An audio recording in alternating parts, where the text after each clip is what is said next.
Today I'm going to break down the real reason why you can't find any Pokemon cards, and most people don't want to admit this.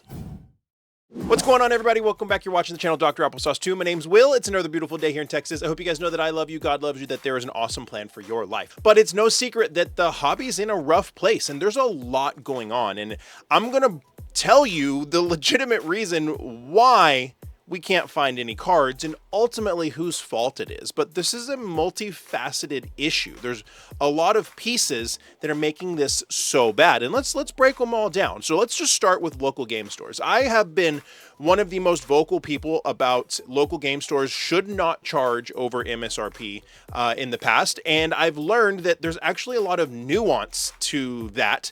And it's hard to just put a blanket statement saying local game stores shouldn't charge over MSRP. There's a lot of situations that can affect that. And I've been learning a lot. But just from the local game store perspective, if you look at local game stores, you have some local game stores that are having their allocations cut, that instead of getting 100 booster boxes of the new set like they think they would, they get 10. And that's a small microcosm of it, but then that happens, and then they're in a position where they're like, okay, well, do I sell at market, or do I sell at MSRP, and then people just buy it and sell it at market, or do I do some type of raffle or something? So you have LGSs that have those issues. And then you have other LGSs that are doing just fine, that get over 2,000 booster boxes of the newest set, and they don't ever talk about it online, and they just quietly sell at market on TCG Player. They won't advertise what their prices are, but they just quietly sell at market on TCG Player. They don't need to sell at market. They have the resources and the ability to actually sell at MSRP and do things to make sure people get it at MSRP appropriately, but they choose to silently sell at market on TCG Player. And here's the two types of LGS. There's the LGS issue. What's going on with LGSs? So for LGSs that want to keep it 100 and want to keep it real and help people, they have to go through a bunch of hoops and a bunch of risk just to make sure people get product at MSRP. Next, we have scalpers. Everybody knows scalpers, okay? Yeah, we all know what that is. People that are coming in the hobby, and when I say scalper, I'm talking about people that go wait in lines, people that, go clean out shelves at Target and Walmart and all these places that they can, and immediately go and resell. We have a massive influx of scalpers into the hobby, even to the point that there are many Discord groups out there using bots to gobble up product that drops. Talk about the Destined Rivals drop that just happened a couple days ago, that everybody was like, oh, this was great. You were only allowed one. The collectors won. Scalpers took a big L. Yeah, no, they didn't. There's tons of screenshots and information out there of people showing screenshots using their bots on the Destined Rivals Pokemon Center exclusive ETB release and booster box release, getting dozens and dozens and dozens per individual user. So that is definitely happening. People are going to find a way around the rules to make their money. Okay, so we have that. We got the scalpers, we got the bots, we got local game stores, and then we have the streamers. Streamer culture is huge. I think streamer culture is one of the biggest catalysts to why things are going so crazy, because I've said this many times before, anybody with a phone and a pulse can get a streaming account on one of the streaming sites, and then that lets them know that if they can get their hands on something that's hyped, they can immediately sell it for 2 or 3 times retail, okay?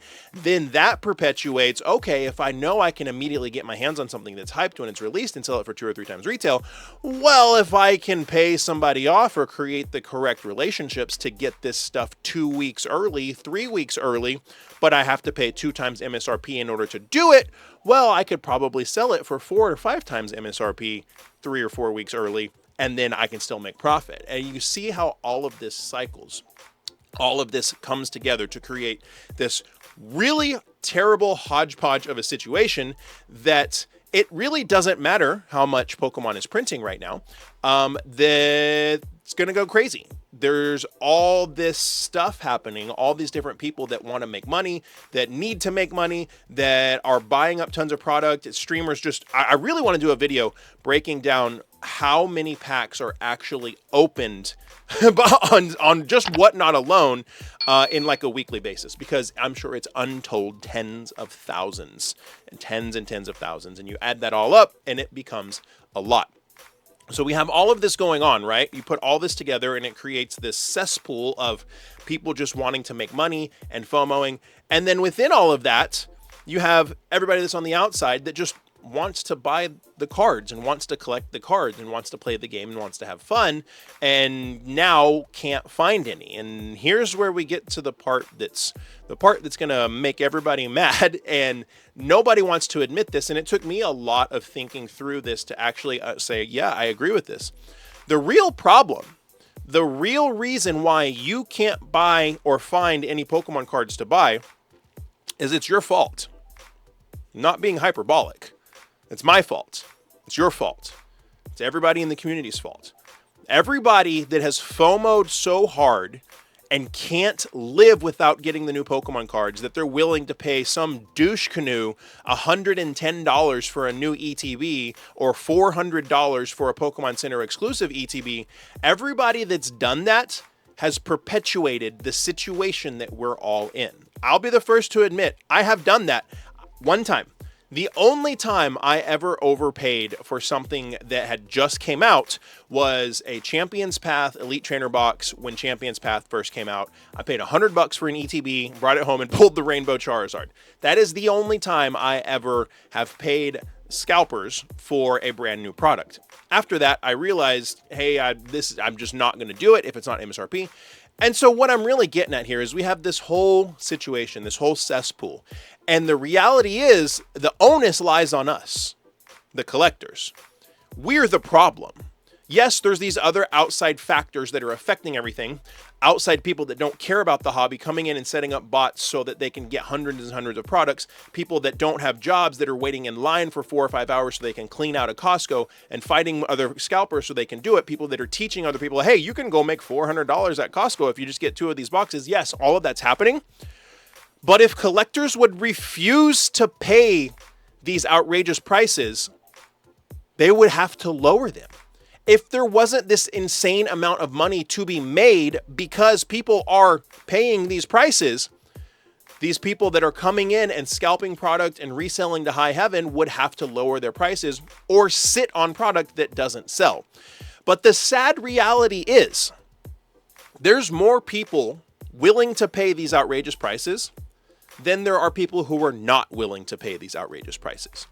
So until we get to a point where, one, a set comes out that gets printed into the ground and makes it to where just anybody, there's so much of it that anybody can get it and prices are going to tank, either that happens, or two, until the Pokemon community collectively comes together and says, we refuse to pay these insane prices, nothing's going to change. One of those two things is going to happen. I hope something happens to where there's a set that's printed so much that we're all able to get whatever we want. I hope that's what happens.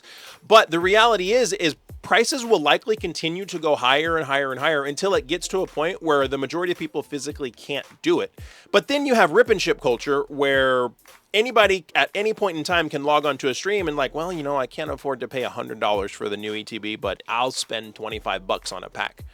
Oh crap, I didn't hit anything. I'll spend $25 a pack on again. And then you have 10,000 people that are willing to do that, and you see where we are. Now, all we can really do at this point is refuse to pay insane price. And there's going to be people in the comments be like, well, you guys weren't complaining when stores couldn't sell booster boxes for $90. You want it at MSRP or do you want the best deal?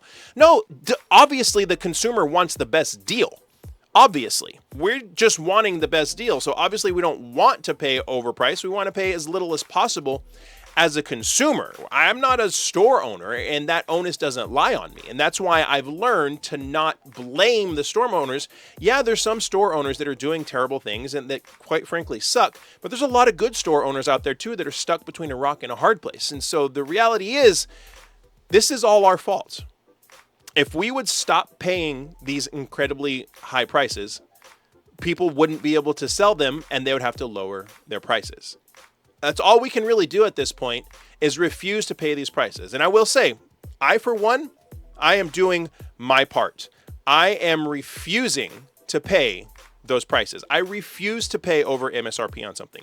I've been lucky enough that a friend of mine helped me to secure a Journey Together booster box and a Journey Together ETB for MSRP. I'm paying $200 total for the booster box and the MSRP that I'll pick up at Collecticon Miami this weekend. So that's what we can do. I'm doing my part. Are you? Are you doing your part to refuse to pay these prices?